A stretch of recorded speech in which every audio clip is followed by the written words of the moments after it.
Bonjour à tous et à toutes, avant votre fin de semaine, voici les informations essentielles à retenir et qui ont marqué ces derniers jours.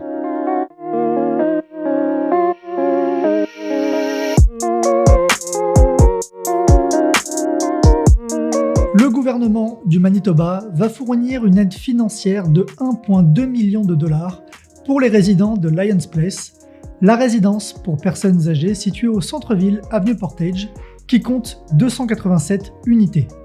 Cette résidence était dans l'actualité depuis plusieurs jours, alors que les résidents avaient été informés qu'une entreprise de l'Alberta voulait racheter le Lions Place, ce qui pourrait entraîner une augmentation des loyers avec la vente. Finalement, la ministre de la Famille, Rochelle Squires, indique que Logement Manitoba a conclu une entente avec le futur propriétaire. Cela garantira que les loyers n'augmenteront pas pour les résidents au cours des 2 prochaines années, pendant l'élaboration d'un nouveau modèle de financement. Cette semaine, on a aussi évoqué les problèmes de la Manitoba Clinic, la plus grande clinique médicale privée du Manitoba. Un rapport d'un contrôleur nommé par le tribunal indique que dans son état actuel, la clinique devrait connaître d'importantes perturbations d'ici la fin avril. La clinique s'attend notamment à ce que le nombre de médecins travaillant dans le bâtiment passe de 56 à 36 en avril.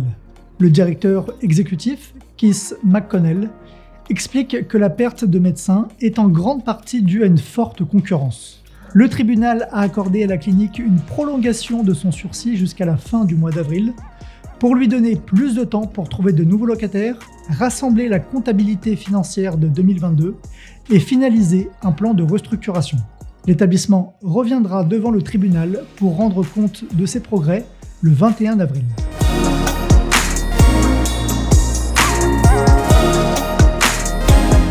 En tout début de semaine, le Canada a annoncé avoir atteint sa fameuse cible de 4,4% d'immigrants d'expression française hors Québec en 2022, ce qui représente 16 300 personnes. Cette cible avait été établie en 2003 et devait être atteinte en 2008 avant d'être finalement plusieurs fois repoussée.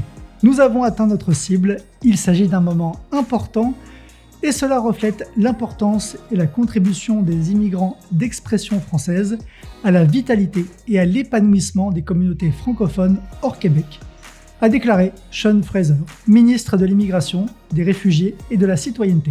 Du côté des organismes francophones, cette annonce est une belle avancée, mais il reste encore beaucoup de travail à faire. C'est une bonne nouvelle, mais est-ce à dire que c'est le moment de dire, ben là, voilà, ça y est, on va renverser la tendance sur le déclin de la francophonie, de la francophonie hors Québec? Absolument pas.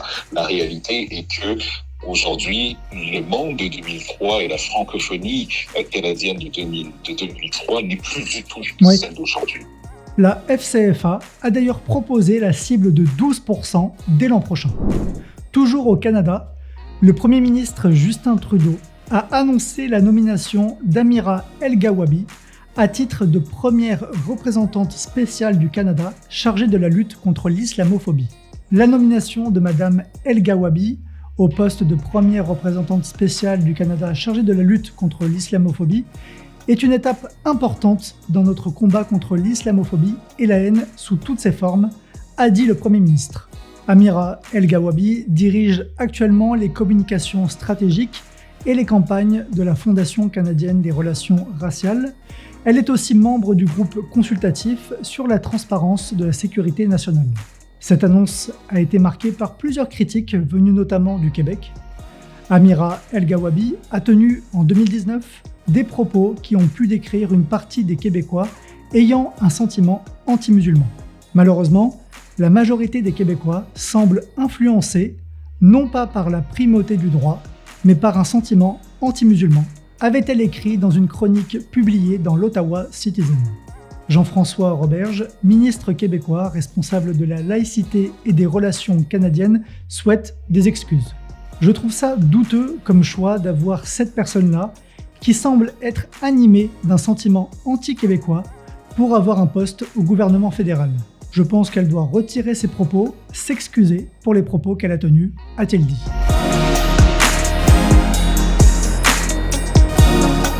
En 11 mois de guerre en Ukraine, une décision inédite a été prise cette semaine par plusieurs pays occidentaux.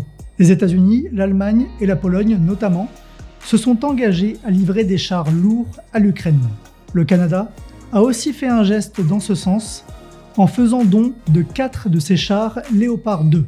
Ces véhicules fortement blindés et hautement protégés offrent aux soldats un avantage tactique sur le champ de bataille grâce à leur excellente mobilité, leur puissance de feu et leur résistance, a expliqué Anita Anand, ministre de la Défense du Canada.